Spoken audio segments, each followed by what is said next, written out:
ಮಾಯ ರೂಪವ ನೋಡವನಂದವ ಮಾದೇವನ ಮಾಯ ರೂಪವ ಗುಡುಗೋಡು ಗುಡುಗಿತು ನಡು ಬಾಣ ಮಿಂಚಿತು ಆ ಏಳು ಮಲೆಯಲ್ಲಿ ಮಳೆಯಾಯಿತು ನೋಡವನಂದವ ಮಾದೇವನ ಮಾಯ ರೂಪವ ನೋಡವನಂದವ ಮಾದೇವನ ಮಾಯ ರೂಪವ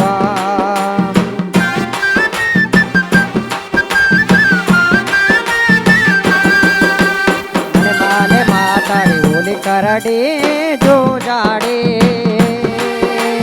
ಅಲ್ಲಿ ಕಳಿಂಗ ಎಡೆಯಾಡಿ ನೋಡವನಂದವ ಮಾದೇವನ ಮಾಯ ರೂಪವ ನೋಡವನಂದವ ಮಾದೇವನ ಮಾಯ ರೂಪವ ಬೆಟ್ಟಕ್ಕೆ ಬಿಗುರಾಸಿ ಬಿಗುರಿಗೆ ಎಲೆಯಾಸೆ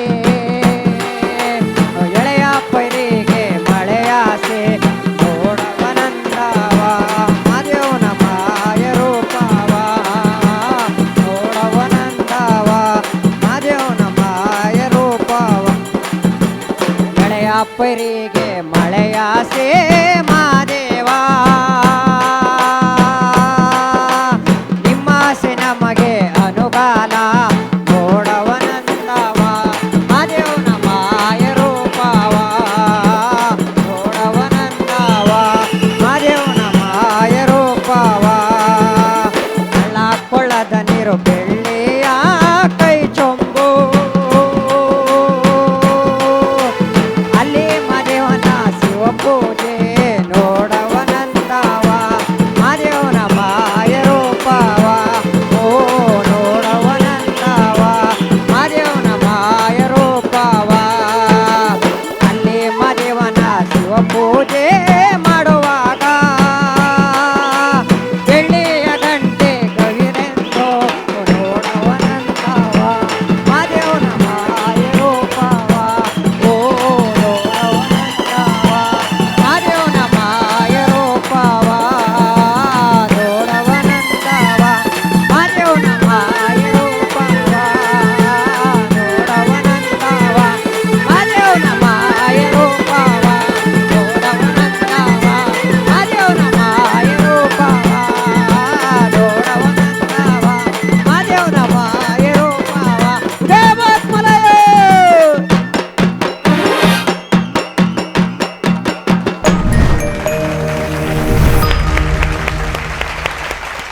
ಶಿವು ಹೇಗೆ ಹಾಡ್ದೆ ಅಂತ ನಿನ್ಗನ್ಸ್ತಾ ಇದೆ? ಚೆನ್ನಾಗಿ ಆಡ್ದೆ ಮೇಡಮ್ ಅಷ್ಟು ಕಾನ್ಫಿಡೆಂಟ್ ಇದೆ. ಚೆನ್ನಾಗಿ ಆಡ್ದೆ ಮೇಡಮ್ ಅದೇನೋ ತಗೊಂಡ್ ಬಂದಿದ್ದೆ, ಕೊಡಿಲಿವ ಅದೊಂಚೂರು. ಏನ್ ತಗೊಂಡ್ ಬಂದಿದ್ಯಾ? ಅಂಸಾಳೆ ಅದು ಕಂಸಾಳೆ ಗೊತ್ತು, ಯಾಕೆ ಸೈಡಲ್ಲಿ ಇಟ್ಟಿದ್ಯಾ? ಮೇಡಮ್ ಜಾಗ ಇದ್ದಿಲ್ಲ ಏನೋ ಇಷ್ಟು ದೊಡ್ಡ ಅಲ್ಲ, ಇಷ್ಟು ದೊಡ್ಡ ಸ್ಟೇಜೇ ಬಿಟ್ಕೊಟ್ಟಿದೀವಿ. ಇಕ್ಕಂಗಿಲ್ಲ ಸರಿ, ಅದೇನ್ ಮಾಡ್ತೀಯ ಮಾಡು. ಹುಷಾರು ಹುಷಾರು.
ಶಿವು ಬಂಗಾರ ಕಣೋ ನೀನು. ಬಂಗಾರದಿಂದ ಬಣ್ಣಾನ ತಂದ ಸೂಪರ್, ನೀನು ಒಂಥರ ಪ್ಯಾಕೇಜ್ ನೀನು ಹ್ಞೂ ಮೇಡಮ್.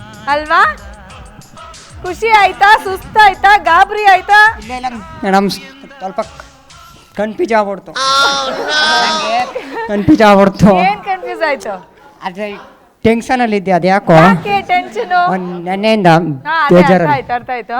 ಅದಕ್ಕೆ ಸ್ವಲ್ಪ ಕನ್ಫ್ಯೂಸ್ ಆಗ್ಬಿಡ್ತು. ಕನ್ಫ್ಯೂಸ್ ಆಯ್ತು. ಕನ್ಫ್ಯೂಷನ್ ಅಲ್ಲೇ ಈ ರೇಂಜಿಗೆ ಮಾಡ್ದೇನು? ಹ್ಞೂ ಮೇಡಮ್. ಕನ್ಫ್ಯೂಷನ್ನೇ ಇಲ್ಲ ಅಂದಿದ್ರೆ ಇನ್ ಯಾವ ರೇಂಜಿಗೆ ಮಾಡ್ತಿದ್ದೆ ಅಲ್ವಾ? ಹ್ಞೂ ಮೇಡಮ್. ಖುಷಿ ಆಯ್ತಾ? ಮೇಡಮ್ ಮತ್ತೆ ಇಷ್ಟೊಂದೆಲ್ಲ ಮಾಡೋ ಒಂದು ಸೈಡಲ್ಲಿ ಇಟ್ಬಿಟ್ಟು ಬಂದಿದೆ. ಮೇಡಮ್ ಹಂಗೆ ಹಂಗಾದ್ಮೇಲೆ ಅದಕ್ಕೆ ಆಮೇಲೆ ಒಂದು ಎಕ್ಸ್ಟ್ರಾ ಟ್ಯಾಲೆಂಟ್ ತೋರ್ಸೋಣ ಅಂತ. ಹ್ಞೂ ಮೇಡಮ್. ಓಕೆ, ನೀನ್ ಟ್ಯಾಲೆಂಟೆಡ್ ಅಂತ ಗೊತ್ತು. ಈ ಟ್ಯಾಲೆಂಟ್ ಬಗ್ಗೆ ನಮ್ಮ ತೀರ್ಪುಗಾರರು ಏನ್ ಹೇಳ್ತಾರೆ ಅಂತ ನೋಡೋಣ. ಅರ್ಚನಾ ಮ್ಯಾಮ್. ನಮ್ ಶಿವು ಸೂಪರ್ ಅಪ್ಪ. ಹ್ಞೂ ಮೇಡಮ್. ಹ್ಞೂ ಮೇಡಮ್, ಹ್ಞೂ ಮೇಡಮ್, ನಂಗೆ ಗೊತ್ತಿಲ್ದಿರೋದು ಏನಾರು ಹೇಳಿ ಮೇಡಮ್ ಹೊಸ್ದಾಗೆ. ಅಲ್ಲೇನೋ ಶಿವು? ಹ್ಞೂ ಹ್ಞೂ madam. Thanks madam. Thanks madam. ನಿನ್ನ ಡೆಡಿಕೇಶನಿಗೆ ಮೆಚ್ತೀನಪ್ಪ. ಹ್ಞೂ ಮೇಡಮ್. ಯಾವುದೇ ರೀತಿಯ ಮನಸ್ಥಿತಿ ಇರಲಿ, ಇಲ್ಲಿ ಬಂದು ಆ ಒಂದು ಎಷ್ಟು ಶ್ರದ್ಧೆಯಿಂದ ನೀನು ಈ ವೇದಿಕೆಯನ್ನು ಗೌರವಿಸಿ ಇಲ್ಲಿ ಬಂದು ಪರ್ಫಾರ್ಮ್ ಮಾಡ್ತೀಯಲ್ಲ, ಅದಕ್ಕೆ ತುಂಬ ಖುಷಿಯಾಗತ್ತೆ. ಬಟ್ ನಿನ್ನ ಗಾಯನದಲ್ಲಿ ಇವತ್ತು ಏನು ಸ್ಪೆಷಲ್ಲು ಅಂದರೆ ಒಂದೊಂದು ಲೈನ್ ಒಂದೊಂದು ಶ್ರುತಿಲಾಡ್ದಿಯಲ್ಲೋ. ಹ್ಞೂ ಮೇಡಮ್. ಏನು ವೆರೈಟಿ, ಅಲ್ಲೂ ಸ್ವರಭೇದ, ಪದ ಪದ ಸ್ವಲ್ಪ ಬೇರೆ ಆಗ್ಬೇಕಷ್ಟೆ. ಶಿವು, ಶ್ರುತಿ ಬಿಟ್ಟು ಹಾಡಬಾರ್ದಪ್ಪ ಮಗು. ಹಾಂ ಹಾರಿ ಮೇಡಮ್. ಅಯ್ಯೋ, ಹಾರಿ ಹಿಂಗೆ ಹೇಳ್ಬಿಟ್ಟು ನಮ್ದೆಲ್ಲ ಮನ್ಸು ಕದ್ಬಿಡ್ತೀಯ ಕಣೋ. ಮೇಡಮ್. ಏನು ಗೊತ್ತಾ, ಫಸ್ಟ್ ಲೈನ್ ಯಾವ ಶ್ರುತಿಲಿ ತಗೊಂಡಿರ್ತಿ, ಇಡೀ ಹಾಡು ಅದೇ ಶ್ರುತಿಲಿ ಹಾಡ್ಬೇಕಲ್ವಪ್ಪ. ಹ್ಞೂ ಮೇಡಮ್. ನೀನು ಎರಡನೇ ಲೈನ್ಗೆ ಒಂದು ಶ್ರುತಿ, ಅವ್ರು ಎಷ್ಟು ಅಂತ ಹುಡುಕ್ತಾರೆ ಪಾಪ. ಆ ಕೀಬೋರ್ಡಲ್ಲಿ ಮನೆಗಳಿಲ್ಲ, ಲಾಸ್ಟ್ ಹೋಗಿ ಅಲ್ಲಿಂದ ಕಾಲಿನೇ ಆಗೋಯ್ತು. ಹ್ಞೂ ಮೇಡಮ್. ಈ ಥರ ಚಾಲೆಂಜ್ ಎಲ್ಲ ಪಾಪ ಅವ್ರಿಗೆ ಕೊಡಬೇಡಪ್ಪ. ನಾವೆಲ್ಲ ಏನೋ ಅಲ್ಪ ಜ್ಞಾನ ತಿಳ್ಕೊಂಡಿರೋರು, ನಮ್ಮ ಜ್ಞಾನಕ್ಕೆ ಮೀರಿದ್ದೆಲ್ಲ ನೀನು ಚಾಲೆಂಜ್ ಕೊಡಬೇಡಪ್ಪ. ಹಾಂ, ಸ್ವಲ್ಪ ಶ್ರುತಿ ಕಡೆ ಗಮನ ಕೊಡು, ಆಯಿತಾ? ಓಕೆ, ದೇವ್ರು ಒಳ್ಳೇದು ಮಾಡಲಪ್ಪ. ಶಿವು, ಹ್ಞೂ ಸರ್. ನೀನು ಒಳ್ಳೆಯ ಕಂಸಾಳೆ ಕಲಾವಿದಪ್ಪ, ಅದರಲ್ಲಿ ಎರಡನೇ ಮಾತೇ ಇಲ್ಲ. ಹ್ಞೂ ಸರ್. ಅಲ್ವಾ? ಹಾಂ, ನೀನು ಹೇಳಿದ್ದ ಹಾಡಿದೆಯಲ್ಲ, ಅದು ಮಾದೇಶ್ವರನ ಒಂದು ಸಾಹಿತ್ಯಿಕ, ಅದನ್ನು ನೀವು ಯಾರೋ ಬರೆದು ಕೊಟ್ಟಿದ್ದಾರೆ. ಅದು ಮೂಲತಃ ಅದು ಬಿ ಕೆ ಸುಮಿತ್ರ ಅವರು ಹಾಡಿದ್ದದು.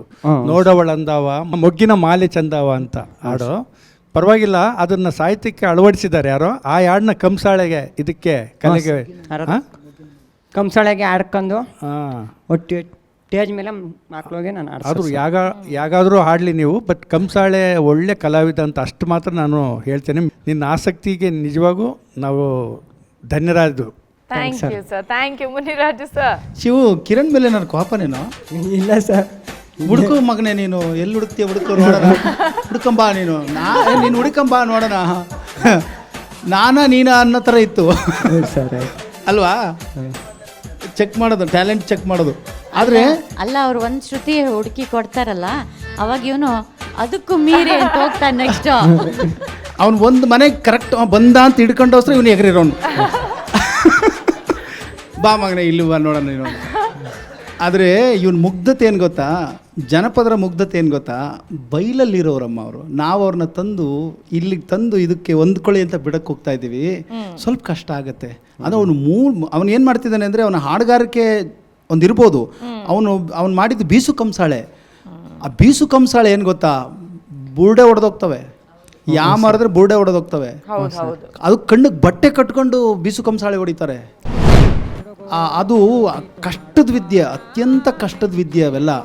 ಆಮೇಲೆ ಅವನ ಹಾರಿದ್ದಿಲ್ಲ, ಜಿಂಕೆ ಥರ ಹಾರೋದಿದೆಯಲ್ಲ, ಅದು ಸ್ಟೆಪ್, ಅದು ಒಂದೊಂದು ಅದೇ ಮೂಲ ಮಟ್ಟುಗಳವೆಲ್ಲ, ಹೆಜ್ಜೆ ಮಟ್ಟುಗಳವು, ಕುಣಿತದ ಒಂದು ಮಟ್ಟುಗಳವು. ಅದೆಲ್ಲ ಅಭ್ಯಾಸ ಮಾಡಿದ್ಯಾ. ಆಮೇಲೆ ನಿನ್ನ ಶ್ರದ್ಧೆ ನನಗೇನು ಇಷ್ಟ ಆಯಿತು ಅಂದರೆ, ವಿದ್ಯಾರ್ಥಿಗಳಿಗೆ ಕಲಿಸ್ತಿದ್ದೀನಿ ಅಂತೀಯಲ್ಲ, ಭಾಳ ಇಷ್ಟ. ನಾನು ಹೈಸ್ಕೂಲಲ್ಲಿ ಒಂದು ಮಗು ಕಲಿಸ್ತಾ ಇದ್ದೆ.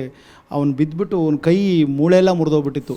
ಸದ್ಯ ಪೇರೆಂಟ್ಸು ನನಗೆ ಬೈಲಿಲ್ಲ, ನನ್ನ ಕಂಪ್ಲೇಂಟ್ ಮಾಡಲಿಲ್ಲ. ನನಗೆ ನಾನು ಬಚಾವದೆ. ಆ ತಾಯಿ, ಬಿಡಿ ಸರ್ ನೀವೇನು ಮಾಡಿದ್ದಲ್ವಲ್ಲ ಅಂಥೇಳಿ ಅದು ನೆನೆಸ್ಕೊಂಡ್ರೆ ಈಗೂ ಭಯ ಆಗುತ್ತೆ ನನಗೆ. ಯಾರಿಗಾರ ಈ ಥರದ್ದೆಲ್ಲ ಕಲಿಸ್ಬೇಕು ಅಂದರೆ ಸ್ವಲ್ಪ ಭಯನೇ ನನಗೀಗ. ನೋಡಿ ಹಿಂಗಾಗ್ಬಿಡುತ್ತೆ. ಅದರಿಂದ ಸ್ವಲ್ಪ ಎಚ್ಚರಿಕೆಯಲ್ಲಿ ಮಾಡಿರಿಪ್ಪ. ಎಲ್ಲ ತಾಲೀಮ್ಗಳು ಕಷ್ಟ.